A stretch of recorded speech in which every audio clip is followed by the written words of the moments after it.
भी इशू तो काइंडली मुझे मैसेज कर दीजिएगा। मेरे पास सर वजाहत की क्लास होगी इंशाल्लाह। हमने कल कौन सा कंट्री पढ़ लिया था? कोई स्टार्ट किया था कंट्री प्रॉपर? नहीं किया था। चले पहली कंट्री स्टार्ट करते हैं, कोलंबिया। एक सवाल हमने पढ़ा था इक्वेटर लाइन के बारे में। इक्वेटर लाइन क्रॉस करती है कॉन्टिनेंट साउथ अमेरिका में से किन तीन कंट्रीज में से? Brazil, Ecuador and Colombia. तो अगर आप यहाँ पर लिखना चाहते हैं तो लिख लें, अगर वैसे याद रहेगा कल वाला तो कल वाला भी ठीक है, चलेगा। Equator line passing through continent south America, countries कौन सी थी? Brazil, Ecuador and Colombia.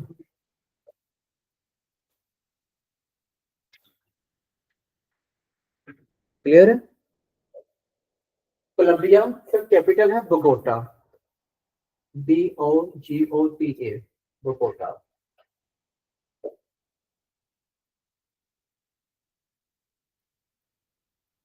Currency है यहाँ की peso.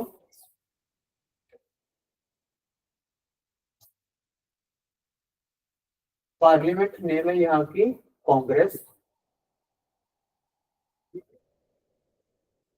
Parliament name Congress. Land of contrast कहा जाता है कोलंबिया को। Land of contrast. आज वाला भी मैं आपको, क्योंकि जाहिर बात है नए बच्चे ऐड हुए हैं, तो मैं बिल्कुल आपको नॉर्मल जीके लेके जाऊंगा। One liner, plan, country, capital, currency, ताकि आपकी थोड़ी थोड़ी बेस बनती जाए। अब कल वाला जो काम होगा वो मुश्किल होता जाएगा, लेकिन हर एक चीज सीक्वेंस के साथ है। कल वाला था पार्ट ए, आज है पार्ट बी। आपको पार्ट ए याद होगा तो पार्ट बी की समझ आएगी। पार्ट ए और बी जबानी याद होंगे तो कल पार्ट सी की समझ आएगी। लिहाजा आपने जिन लोगों ने कल का लेक्चर नहीं लिया, रिकॉर्डिंग सुन लीजिएगा। तो सर क्या फरमा रहे हैं आप? लैंड ऑफ कंट्रास्ट का अदर नेम है। काफी कंट्रीज इनके अलग अलग और भी नाम हैं। किसी को जो है वो ऑस्ट्रेलिया का दूसरा नेम किया है, लैंड ऑफ गोल्डन फ्लीस, इस तरह के। तो बस आगे लिखें जी। सिगरेट एजेंसी है दास, DAS। फुल नेम कभी भी नहीं आता, आपको शॉर्ट नेम ही याद करना होता है। सिगरेट एजेंसी का भी और न्यूज एजेंसी का भी दास, DAS, दास। कोलंबिया के बारे में अगला सवाल लिखें। Colombia is the only country in South America continent. Colombia is the only country in South America continent that touches both, Caribbean Sea and Pacific Ocean. हाँ जी, that touches both the Caribbean Sea and the Pacific Ocean. Caribbean की spelling जो नए वाले बच्चे हैं वो सुन लें, CARRIBEAN। Caribbean मैंने वाटर बॉडीज अलग करवा दी थी सारे वर्ड की। कोलंबिया साउथ अमेरिका कॉन्टिनेंट की वाहिद कंट्री है जो कैरिबियन सी को भी टच हो रही है और पैसिफिक ओशन को भी टच हो रही है। क्लियर है? अब दुनिया में यूएनओ के मुताबिक 193 कंट्रीज हैं जो यूएनओ की मेंबर स्टेट्स हैं। क्लियर है? अब उन्हें हम आजाद मुल्क कहते हैं। अब 193 ममालिक को इतना डिटेल में करना पॉसिबल नहीं होता कि हम उसके बारे में एक एक चीज करें। तो टेक्निक हमने क्या लेनी है? ऐसी कंट्रीज जिनके साथ हमारे नेशनल इंटरनेशनल रिलेशंस हैं, जहां पर हमारे एम्बेसडर्स मौजूद हैं या उनके एम्बेसडर्स हमारे पास आए हुए हैं, या हमारे यहाँ कोई उनका कोई विजिटर किया है तो हमारे प्राइम मिनिस्टर साहब या हमारे न्यूज चैनल पे या न्यूज पेपर में उनके बारे में डिस्कशन होती है डिटेल में। अब कोलंबिया के बारे में आपने हमारे न्यूज चैनल पे कितना सुना होगा, या इनके साथ हमारे कितने कोई एग्रीमेंट्स हैं। लिहाजा जो कंट्री के पाकिस्तान से जितने मामला हैं उनको उतना ही करेंगे। अगर यहाँ पर होता है यूएस से तो हम 10 पेजेस भर लेते। क्लियर है? लेकिन यहाँ पर बात हो रही कोलंबिया की, तो इतनी इन्फॉर्मेशन काफी है, क्योंकि हमने दुनिया के 193 ममालिक को हमने याद करना है। तो फिर इस टेक्निक से करते हैं। तो उस टेक्निक पे कुछ 50 मुल्क रह जाएंगे जो हमने प्रॉपर तैयार करने हैं, और बाकी 100 प्लस स्किप हो जाएंगे। क्लियर है? ये 5-6 सवाल है, रिवाइज कर लें, 1 मिनट है, कोशिश करें ये भी याद हो जाए। कोलंबिया, कोलंबिया कहाँ की कंट्री है? साउथ अमेरिका कॉन्टिनेंट थी। क्लियर है? अमेरिकास किससे कहा जाता है? जब नॉर्थ अमेरिका और साउथ अमेरिका की इकट्ठी बात की जाए। जबकि साउथ अमेरिकन कॉन्टिनेंट में 12 कंट्रीज है और एक टेरिटरी है। वो टेरिटरी किसके अंडर है? फ्रांस के अंदर है। दो और ओवरसीज टेरिटरी है, वो फाकलैंड आइलैंड वाली जो कल पढ़ाई थी।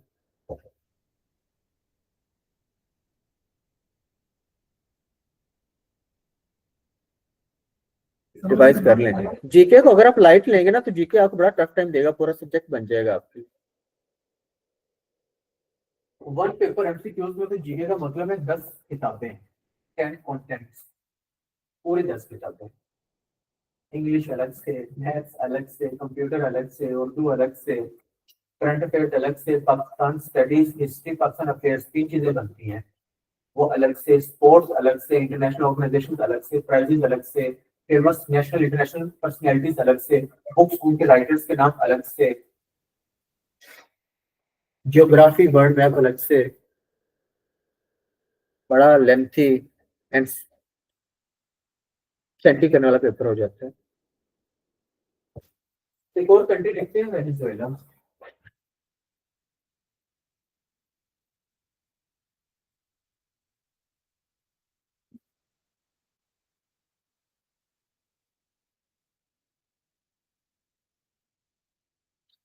वेनेजुएला कहाँ की कंट्री है? South America continent. इसका कैपिटल कौन सा है? कैराकस।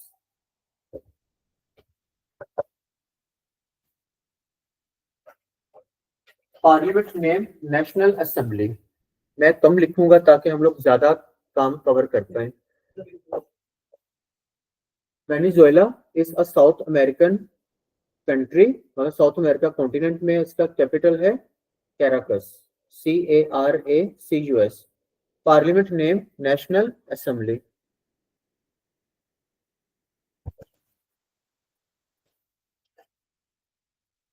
Highest waterfall in the world is Angel fall.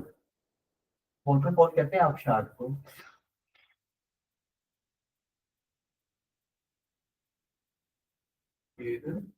जीत रहे वेनेजुएला में, इसलिए मैं इधर लिख रहा हूँ। Highest waterfall in the world is, पूरी दुनिया की बात हो रही है, दुनिया की सबसे ऊंची वाटरफॉल कौन सी है? Angel fall. कहाँ पे है? वेनेजुएला में।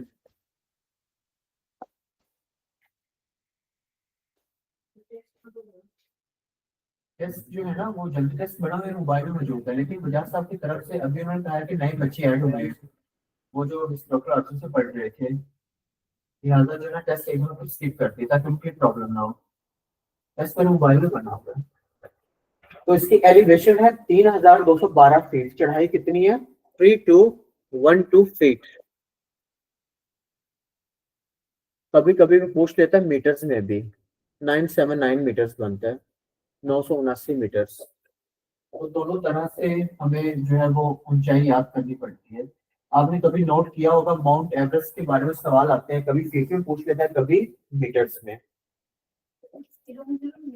नहीं मीटर में, किलोमीटर में नहीं, मीटर। 1 मीटर में कितने फीट होते हैं? अली में सब बताएंगे। 1 metre is equal to how many feet? कपड़ा लेने नहीं गए ईद का? 3 फीट एंड 3.37 इंचेस। तो 979 मीटर बनेगा 3212 feet. Largest crude oil reserves कहाँ पे है? वेनेजुएला में। मतलब वो खाम तेल जो जेर जमीन मौजूद है। Largest crude oil reserves.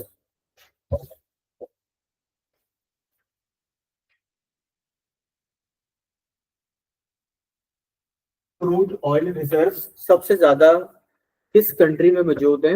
Venezuela में। क्लियर है? ऑयल को क्या कहा जाता है? ऑयल को जनरल नॉलेज में कहा जाता है ब्लैक गोल्ड। ब्लैक गोल्ड, काला सोना। आपकी आंखें खराब हो रही थी लेते थे आपकी, घर लग गया आपको, घर ही चले गए वापस। Oil is called black gold. Crude oil के सबसे ज्यादा रिजर्व्स किस कंट्री में मौजूद हैं? वेनेजुएला में। एक एक्स्ट्रा सवाल है, अगर वो पूछे दुनिया में ऐसी कंट्री बताएं जो ऑयल प्रोडक्शन में पहले नंबर पे, फिर आएगा सऊदी अरेबिया। तो सवाल अलग है। अगर पूछा जाए ऑयल रिजर्व्स कहाँ पे है तो वेनेजुएला में। ऑयल प्रोडक्शन में कौन सी कंट्री पहले नंबर पे है? Saudi Arabia. ये एक्स कंट्री तुझे लिख लें। Oil producing country is Saudi Arabia, number first in the world. और सऊदी अरेबिया की सबसे बड़ी कंपनी का क्या नाम है? अरामको।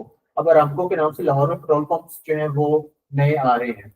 मेरे ख्याल से टोटल का नाम चेंज करके वो अरामको रख रहे हैं, या किसी और पंप का नाम चेंज करके कई जगह पे अरामको के बन रहे हैं। तो अरामको सऊदी अरेबिया की कंपनी का नेम है, ऑयल कंपनी का नाम है अरामको, ARAMCO। क्लियर। फिर एक तीसरा सवाल पूछा जाता है, ऑयल कंज्यूमिंग कंट्री कौन सी है? तेल का सबसे ज्यादा इस्तेमाल करने वाली कंट्री कौन सी है? अब वो बताएं आप, यूएसए है या चाइना है? हाँ जी, चाइना है, गलत है, यूएसए है। ऑयल कंज्यूमिंग कंट्री आ जाए, ऑयल का सबसे ज्यादा इस्तेमाल करने वाला मुल्क कौन से है? तो वो होगा यूएसए। अब पेपर में आपने देख लेना है कि ऑयल से मुतालिक सवाल पूछा क्या किया है। आपका जवाब ठीक होगा लेकिन सवाल गलत होगा। ठीक है, तो आपने कोशिश करनी है कि आप सवाल समझ के जवाब उसके मुताबिक दें। क्लियर? मैं आपको गलत नहीं कह रहा, बस ये ध्यान रखना है। क्लियर हो गया? वेनेजुएला के बारे में बहुत सवाल है कि इन 1917, सन 1917 में, 1917, 1917 में oil and gas reserves were found here. 1917 में यहाँ पर ऑयल और गैस के रिजर्व्स मिले थे। उसके बाद वेनेजुएला जो है ना वो अमीर मुल्कों की लिस्ट में शुमार होना शुरू हुआ था। रिजर्व्स कहाँ पर मिले थे? लेक मैराकेबो।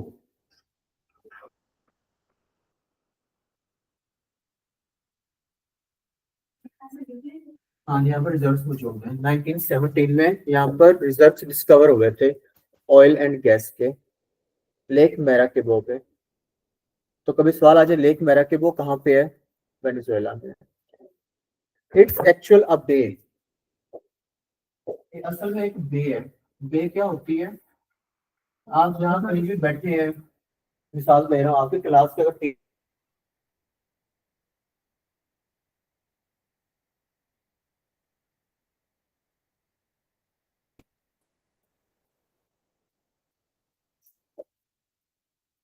काफी सवाल वेनेजुएला के बारे में, क्योंकि इनका हमारे साथ, हमारे न्यूज चैनल पे, अखबार पे कितना जिक्र होता है वेनेजुएला का। जितना जिक्र हुआ हमने उतना कर लिया, ये टेक्निक है काफी है। लेकिन आपने फिर भी नीचे खत्म शुद्ध नहीं लिखना या अंडरलाइन नहीं लगानी, फिर भी आपने 4-5 लाइन छोड़नी है। कल को कोई भी सवाल यहाँ देखते हैं आप, जीके कभी भी खत्म नहीं होता। ये हर उभरते सूरज के साथ एक नया सवाल लेके आता है, तो आप उस जगह होनी चाहिए लिखने के लिए। रिवाइज कर लें, 1 मिनट है। अब दो कंट्रीज रिवाइज कर लें, एक है कोलंबिया और एक है वेनेजुएला। थोड़े थोड़े सवाल है, 4 से 5-5। तो मैं आपको फिर से रिक्वेस्ट कर रहा हूँ कि अगर आपने जीके को तैयार करना है तो आपने सारा मवाद इकट्ठा लिख के 2 दिन में याद नहीं करना, आपको याद नहीं होगा। आपको ये चीजें 2 दिन में तब याद होंगी जब आपकी एक अच्छी तगड़ी लिस्ट बन जाएगी। तो अभी आपका इनिशियल है, अभी आप कोशिश किया करें कि सिर्फ 15-20 मिनट दे के 20 से 25 सवाल रोज के याद किया करें। 1 महीना ये रूटीन रखें, उसके बाद फिर आप विषय पे चाहिए जाए इसको, क्यों तभी मिक्स होगी चीजें। इसका करें, ठीक है। बे यासिर खान साहब, आप जहाँ पर बैठे हैं ना, आपके अगर 3 साइड पे लैंड हो और एक साइड पे पानी हो, तो उस जगह को क्या कहते हैं? बे कहते हैं। तो जब हम इसके सराउंडिंग में कोई भी सी हो, तो सी जो है वो एक साइड पे अंदर लैंड में आया होता है, 3 साइड पे जो है वो लैंड होती है और एक साइड पे पानी होता है, तो हम उस जगह को फिर बे कहते हैं। जैसे आपने नाम सुना होगा, बे ऑफ बंगाल वगैरह वगैरह।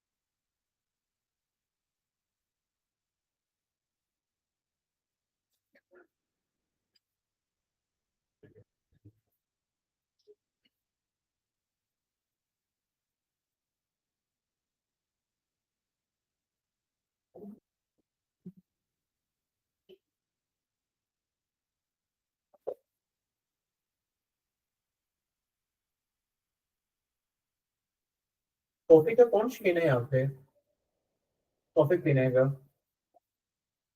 कॉफी की स्पेलिंग बता दें प्लीज। अच्छा डबल क्या है, ठीक है।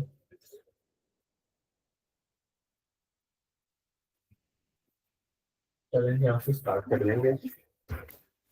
चलिए नेक्स्ट करते हैं ब्राजील। कोशिश क्या करें थीमेटिकल याद किया गया। थीमेटिकल का मतलब होता है वन थीम। सिर्फ एक टॉपिक लिखा और उसके बाद में लिस्ट ऑटोमेटिकली आपके दिमाग में आ गई। फिर वो एक ही जवाब से आप आगे नीचे और सवाल बनाते जाएंगे और जवाब आपके दिमाग में ऑटोमेटिकली आते जाएंगे। फिर सवालों की जरूरत नहीं पड़ती इंसान को, वैसे जीके ज्यादा याद रहता है, रिवाइज करने की जरूरत नहीं पड़ेगी। तो ब्राजील के बारे में हमने जो पहले सवाल किए हैं, ब्राजील अगर हम बात करें साउथ अमेरिका कॉन्टिनेंट की तो एरिया वाइज भी सबसे बड़ा मुल्क है और आबादी के लिहाज से भी सबसे बड़ा मुल्क है। क्लियर, दो सवाल हमने पहले लिख लिए थे।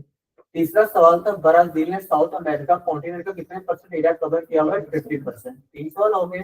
चौथा सवाल हमने किया था Brazil country all over the world अगर हम बात करें तो बाय एरिया कौन सा नंबर आता है? फिफ्थ। और बाय पॉपुलेशन कौन सा नंबर आता है? 7। पांच सवाल हो गए। लिखने की जरूरत है तो लिख लें वरना मैं आगे चलूं। ये हमने कल ही कर लिए थे, कुछ हमने कल रिवाइज कर लिए थे। क्लियर है। छठा सवाल है ब्राजील का कैपिटल क्या है? Brasilia. Capital of Brazil is Brasilia. Interview panel में सवाल पूछा गया था, Brasilia of Pakistan is which city and why? Pakistan के किस शहर को ब्राजीलिया कहा जाता है और क्यों कहा जाता है? ये हम बाद में करेंगे जब थोड़ा मुश्किल करेंगे। गूगल भी सीधा साबिर, गूगल छोड़ दें प्लीज, गूगल को छोड़ दें। हम लोग यहाँ पे 4 5 6 7 साल से पढ़ा रहे हैं सैकड़ों सेशंस को, बेफिक्र हो जाए। गूगल इतना भी सीधा नहीं है। जब आप उसको देखें, आप कोई भी जीके का सवाल जब आप गूगल पे सर्च करते हैं तो पहले कोई और आंसर आता है।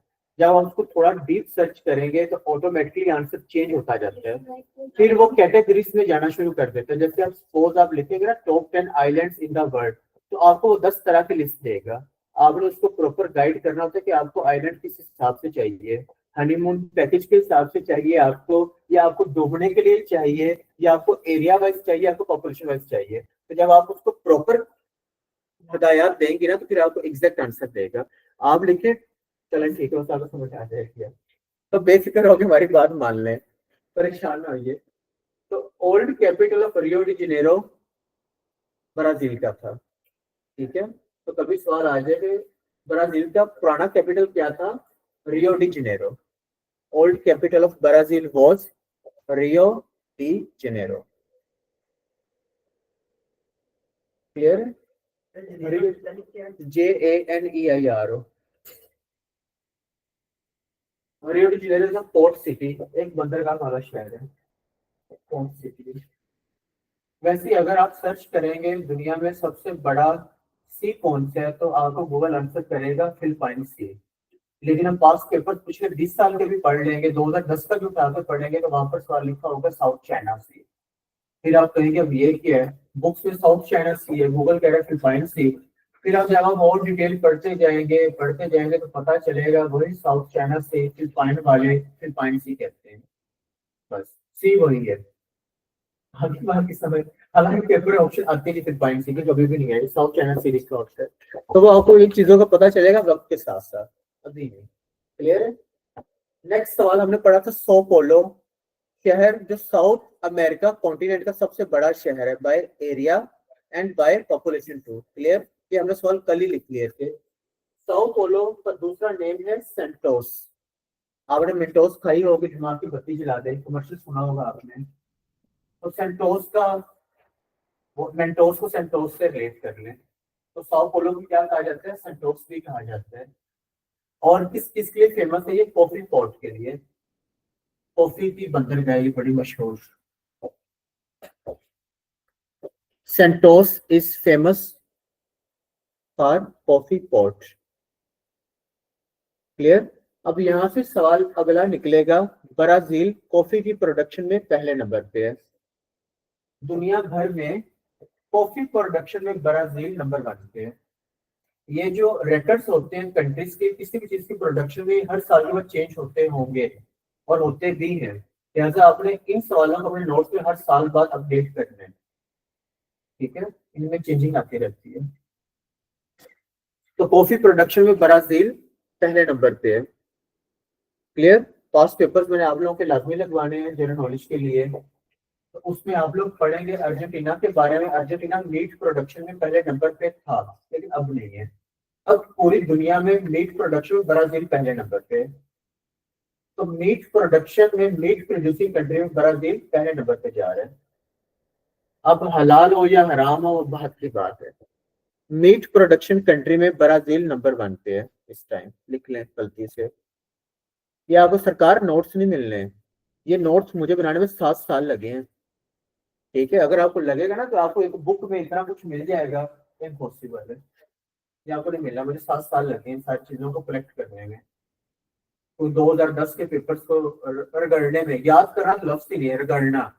इवन फॉलोइंग स्टेटमेंट जुबानी याद करनी पड़ती है, फिर समझ आती है। फिर जो 4 ऑप्शन होते हैं उनको पोस्टमार्टम करना पड़ता है, एक एक सवाल को उठा के सराउंडिंग सारी, फिर उस सारा डाटा को कलेक्ट करके जीके बना के, तो फिर एक जो है ना जनरल नॉलेज तैयार होता है। तो आप जो नहीं ना लिखते, बड़ा नुकसान करते, नोट्स नहीं मिलेंगे आपको।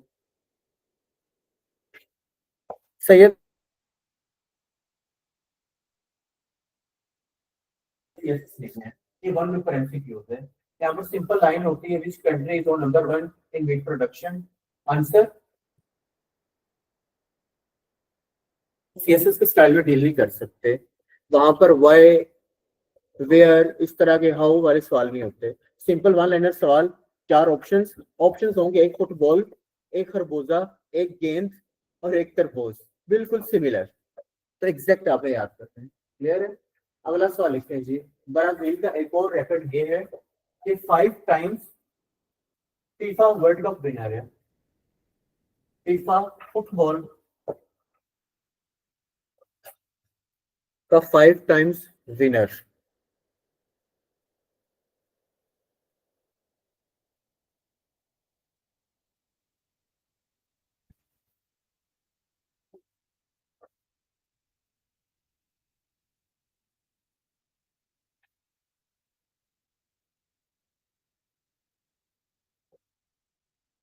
टीएसएस एमपीटी वाले और प्रीएम्स एमपीटी वाले, आप लोगों को मैं 5 कंटेंट्स बतौर तोहफा बता रहा हूँ, जो आपका प्योर जनरल नॉलेज बनेगा।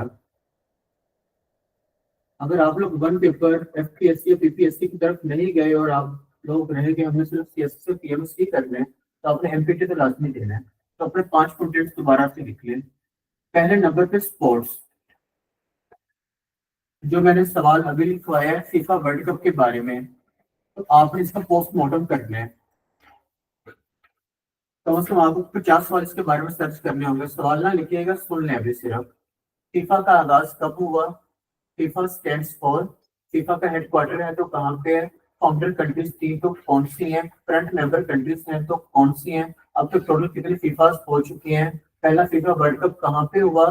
कौन सी कंट्री ने जीता? कौन सी कंट्री रनर अप रही? फीफा वर्ल्ड कप कितने साल के बाद होता है? करंटली फीफा वर्ल्ड कप 2016 में, 20 में, 24 में, 28 में, 32 में, 36 में, 40 में, कहाँ कहाँ पर कब कब होगा? ठीक है। फीफा वर्ल्ड कप का लोगो कौन सा है? कितने साइंस हैं? कितने जो है फ्लैग्स हैं? कितनी कंट्रीज पार्टिसिपेट करती हैं? इस तरह की आपने सारी डिटेल करनी है, तो उसमें से कोई ना कोई एक सवाल लग जाएगा। ठीक है, इस तरह से आपने हर स्पोर्ट को करना होता है। फीफा फुटबॉल कप उसका बड़ा फेमस है, उसको जो है वो टेनिस बड़ा पसंद है, lawn tennis, specially table tennis में।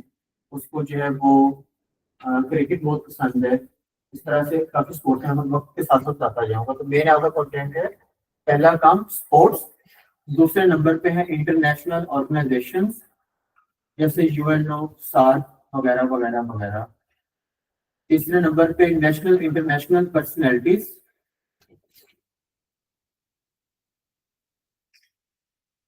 फोर्थ नंबर पे बुक्स एंड देयर राइटर्स।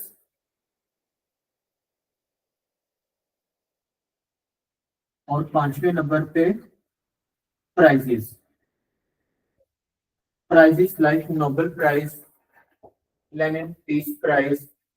कोई भी आपने कोई भी डिग्री की हुई है, लाइक अगर आपका जर्नलिज्म है या लेटर्स में कौन सा अवार्ड दिया जाता है या ऑस्कर अवार्ड वगैरह वगैरह, तो ये 5 कंटेंट्स आप लोगों के लिए जो है ना वो सांस की हैसियत रखते हैं, स्पेशली पीएमएसएमपीटी में जिसके नंबर आगे काउंट होते हैं। अगर मेरी बात पे आपको यकीन नहीं है तो पीएमएसएमपीटी के पास पेपर्स पड़े हुए हैं, अगर हमें 5 कंटेंट ना हुए कल मुझे आकर जो है ना वो बताइएगा कि जी आपने झूठ बोला है। ठीक है, तो जो बात बता रहा हूँ वो जिम्मेदारी से बता रहा हूँ। इस टाइम पे आने वाले पेपर में ये 5 कंटेंट के 5 सवाल लाजमी आ रहे हैं। बुक्स कहीं ना कहीं कोड किए गए कि राइटर्स का नाम बताएं, या राइटर्स कहीं ना कहीं कोड किए गए कि बुक का नाम बताएं।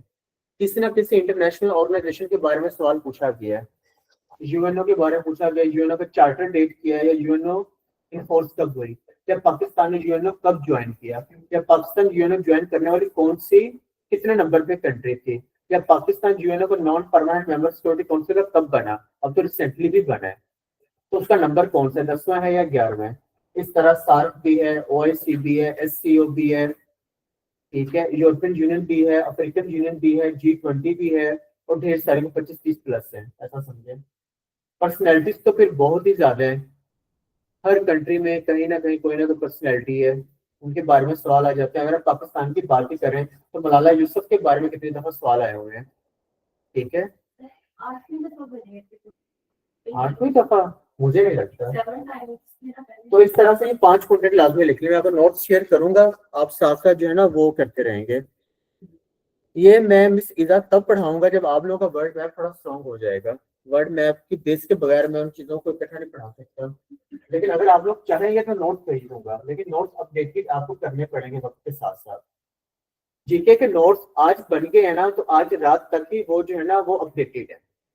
कल सूरज नया उभरेगा तो वो जीके के नोट्स पुराने हो गए, नया चढ़ता हुआ सूरज नया नॉलेज लेके आता है, लिहाजा उस नए नॉलेज को आपको अपडेट करना पड़ेगा। बस ये याद रखिएगा, नोट्स में आपको शेयर कर दूंगा, बेफिक्र हो जाए। ठीक है, चले वापिस आते हैं ब्राजील पे। ब्राजील का सांबा डांस बड़ा फेमस है, मैं आपको रिकमेंड नहीं करूंगा देखें, लेकिन आपका दिल जरूर करेगा, तो तारीफ वाला देख लीजिएगा। देख रहे रोजा खराब करना है तो आंखों का रोजा खराब करना है, तो सांबा डांस इस फेमस कहाँ पे फेमस है, ब्राजील में। लेकिन मैं आपको रिकमेंड करूंगा पहले अपने वर्ल्ड मैप को स्ट्रॉन्ग करें। वर्ल्ड मैप जब आपको समझ आ जाए कॉन्टिनेंट्स की, वाटर बॉडीज की, फिर इन 5 कॉन्टिनेंट्स को पढ़ने का आपको मजा आएगा। ठीक है, एमएस कार्नो को पढ़ें, आप चे गुवेरा को पढ़ें, नेल्सन मंडेला को पढ़ें, थॉमस जेफरसन को पढ़ें, एल्ड्रिन बुश को पढ़ें, वास्को डे गामा को पढ़ें, इब्न बतूता को पढ़ें। लेकिन जब उनकी कंट्रीज का पता होगा तभी पढ़ेंगे ना, मसला होगा। क्लियर है।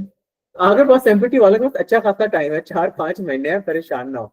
मैं आपको यही कह रहा हूँ कि रोज कितने सवाल याद करने हैं, 25-30 एक वीक 25-30, अगले वीक 30-50, बस 20-20 के इजाफा कीजिएगा।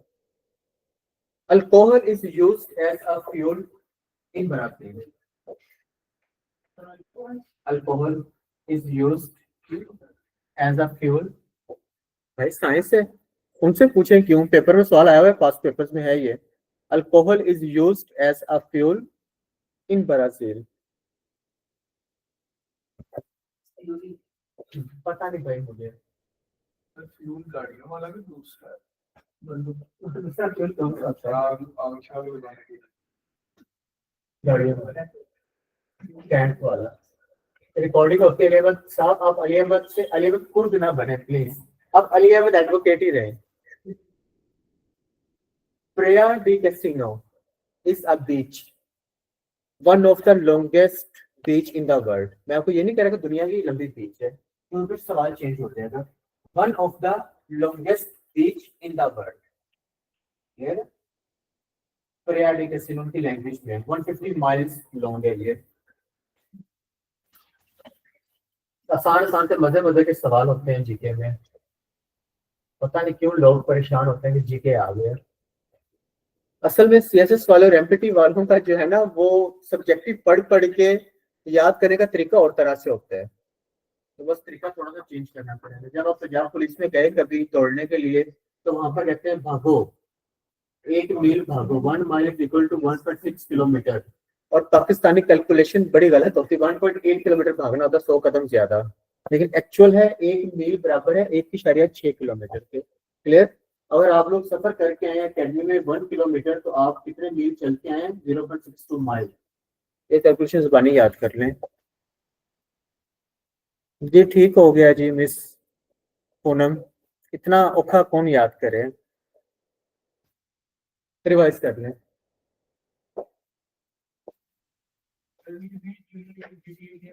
हाँ जी, अच्छा जीटी गेम में ग्रैंड थेफ्ट ऑटो में रिवाइज कर लें, प्लीज रिवाइज कर लें।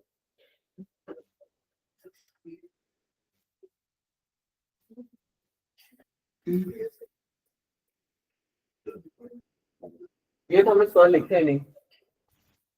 इक्वेटर लाइन में हमने पढ़ा था कोंगो रिवर के बारे में, पढ़ाया आप लोगों को या किसी और क्लास में पढ़ाया है? नहीं नहीं नहीं, इक्वेटर में पढ़ाया ना आपको। इक्वेटर में एक सवाल ऐड कर लें।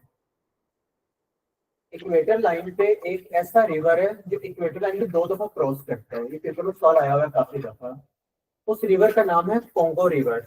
ये एक्स्ट्रा सवाल है, वो इक्वेटर में लिखना है आपको।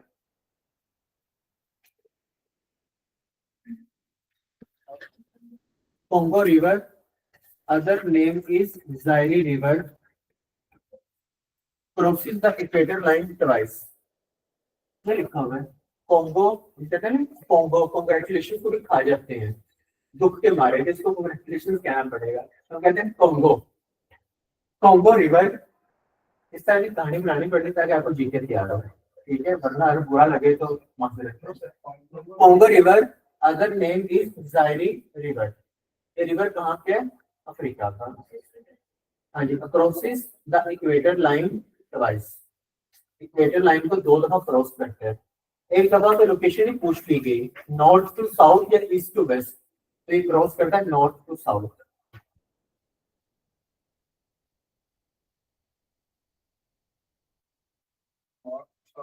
हाँ जी, लेंथ है 4700 किलोमीटर, 4700 किलोमीटर। जी मिस ईदा, मैं वही रिक्वेस्ट कर रहा हूँ कि जिन बच्चों को मैंने नहीं पढ़ाया, आप लोगों ने कल ज्वाइन किया, आप लोग बस साउथ अमेरिका याद रखें, उसके अलावा मैंने आप लोगों को पढ़ाना ही पढ़ाना है और पैसा कमाना ही कमाना है। 4700 किलोमीटर जो बनेगा 2900 माइल्स। तो हमें दोनों याद करनी पड़ती हैं। अगर किलोमीटर में पूछेगा तो 4700 किलोमीटर, अगर मील में पूछेगा तो 2900 मील। क्लियर है? अब ये एक एक्स्ट्रा सवाल था जो इक्वेटर में हमने लिखना था।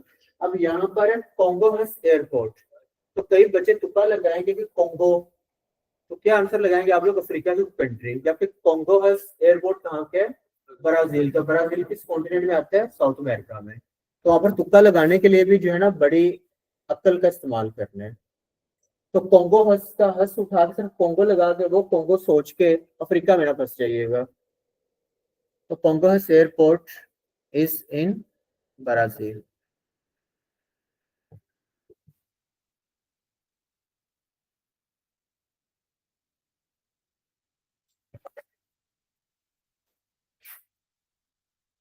इटापू डैम,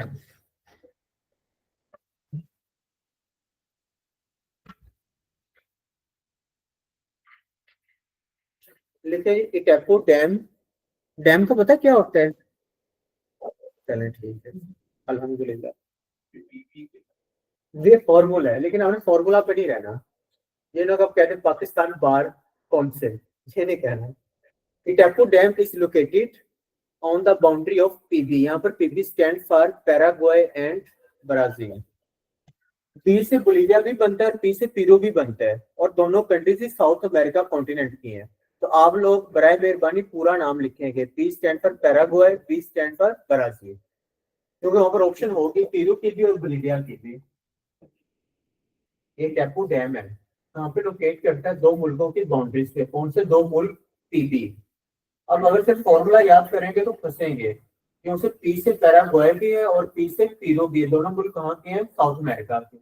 बी से बोलीविया और बी से ब्राजील में, दोनों मुल्क कहाँ के हैं? साउथ अमेरिका के। तो यहाँ पर क्या मुराद है? पीबी से पैराग्वे एंड ब्राजील। अब पूरा नाम लिखेंगे, पैराग्वे एंड ब्राजील। क्लियर है? रिवाइज कर लें।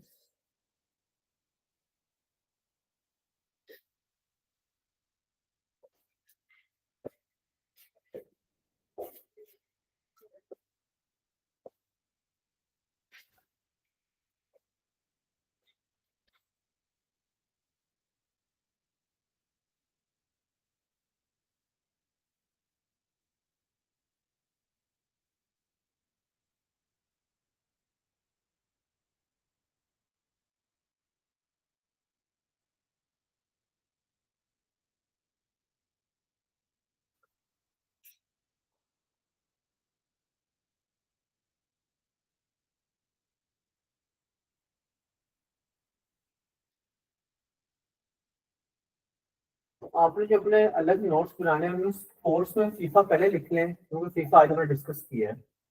किसी और जगह पे जहाँ कहीं भी आपने नोट्स अपने अपडेट करने हैं ना, इसमें मर्ज कीजिएगा, वरना आपका हलवा बन जाएगा। तो इन चीजों की इंपॉर्टेंस आपने इनमें जो है वो घुमानी नहीं है, अलग से करनी है।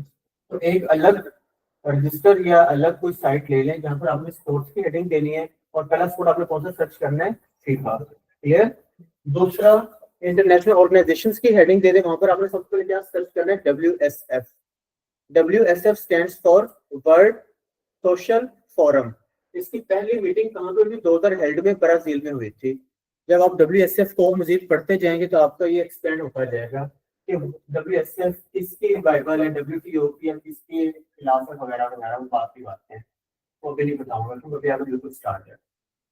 तो वर्ल्ड एसएफ को आप इंटरनेशनल ऑर्गेनाइजेशंस में पहले नंबर पे देंगे, और स्पोर्ट्स में पहले नंबर पे किसको देंगे, फीफा को। तो ये आपने नहीं करवानी थी।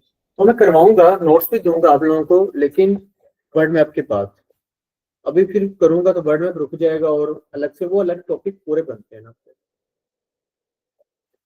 क्लियर है। तो WSF stands for world social forum. 2001 में इसकी मीटिंग कहाँ पे हेल्ड हुई थी, लेकिन आप इसको आराम से गूगल पे सर्च कर सकते हैं तो सब्जेक्टिव बनेगा। WSF स्टैंड फॉर किसकी रिप्लेसमेंट में आए, किन कंट्रीज इसके फाउंडर मेंबर्स हैं, किन कंट्रीज सिग्नेटरी हैं, अगर कोई होंगी तो। हेडक्वार्टर है तो कहाँ पे होगा, पहली मीटिंग थी तो कहाँ पे हुई, 2024 की मीटिंग कहाँ पे हुई, और 2025 में होगी तो कहाँ पे होगी, पाकिस्तान उसका मेंबर है या नहीं है, बात खत्म। सिंपल 4-5 सवाल बनते हैं, लेकिन वो मैं आपको बाद में बताऊंगा सर्च करना है तो क्या करना है, अभी नहीं। अभी के लिए वर्ड मैप पे ध्यान दें। कुछ चीजें जो है वक्त के लिए छोड़ दिया करें, रिवाइज कर लें। शाबाश। ऑनलाइन वालों का कोई भी सवाल है तो प्लीज पूछ लें।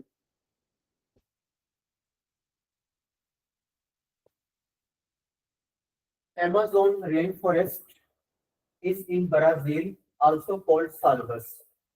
Amazon rainforest जो ब्राजील के अंदर है, जहाँ पर सबसे ज्यादा बारिश ऑब्जर्व की गई है, डिफोरेस्टेशन ऑब्जर्व की गई है, उसको साल्वस भी कहा जाता है। Amazon rainforest located in Brazil, also called salvas।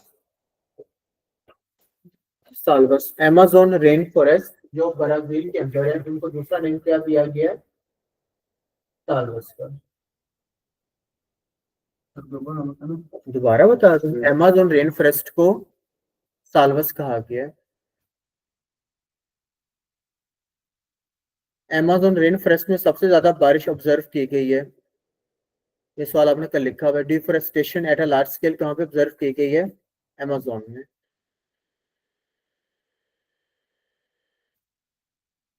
नई हेडिंग दे दें, इंपॉर्टेंट रिवर्स, लेक्स, वाटरफॉल्स इन south America continent.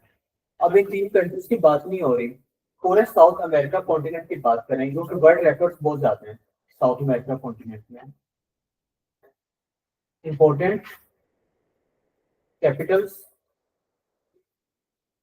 Lakes, rivers, waterfalls etcetera.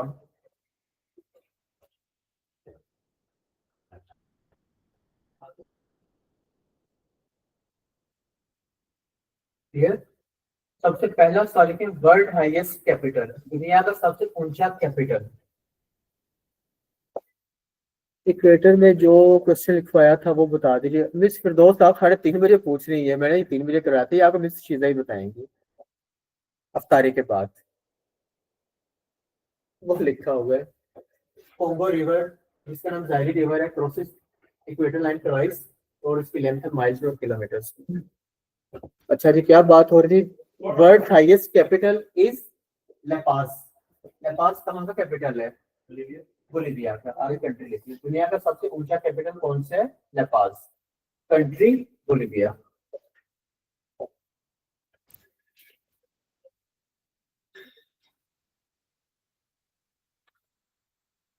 अगला सवाल है, world highest lake is Lake Titicaca. दुनिया की सबसे ऊंची लेक कौन सी है, लेक टिटिकाका।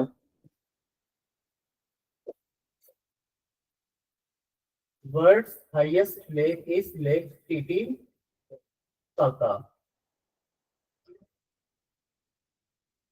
इसका फॉर्मूला है पीबी। यहाँ पर PB stands for Peru and Bolivia. Lake Titicaca is located on the boundary of Peru and Bolivia. तो अगर आप कल वही 12 नाम मुल्कों के याद कर लेते तो आज आपके लिए आसानी होती। Lake Titicaca is highest peak located in South America continent on the boundary of two countries। उनका फॉर्मूला है पीबी। यहाँ पर PB stands for Peru and Bolivia. इसकी एलिवेशन लिख लें 3812 फीट इसकी चढ़ाई, 3812 मीटर्स एलिवेशन।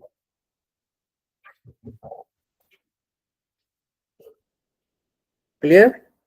तीसरा सवाल आप लोग ऑलरेडी वेनेजुएला में लिख चुके हैं, अगर इसमें भी लिखना तो लिख लें। World's highest waterfall is Angel fall. तो कहाँ पे है? वेनेजुएला में, 979 मीटर्स हाइट है। लिखना तो लिख लें। World highest waterfall is Angel fall, 979 metres height, Venezuela में।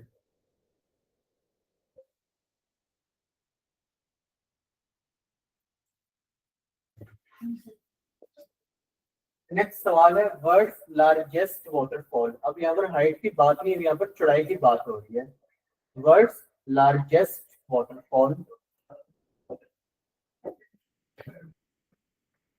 Is Iguazu waterfall.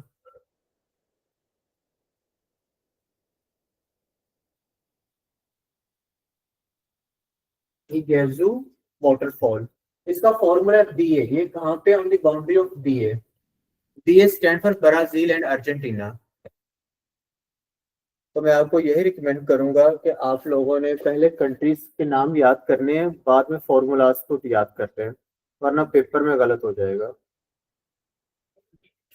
दुनिया की लार्जेस्ट वाटरफॉल कौन सी है? Iguazu waterfall. कहाँ पे लोकेटेड है? On the boundary of BA. BA stands for Brazil and Argentina. Bolivia and Argentina नहीं करना बस।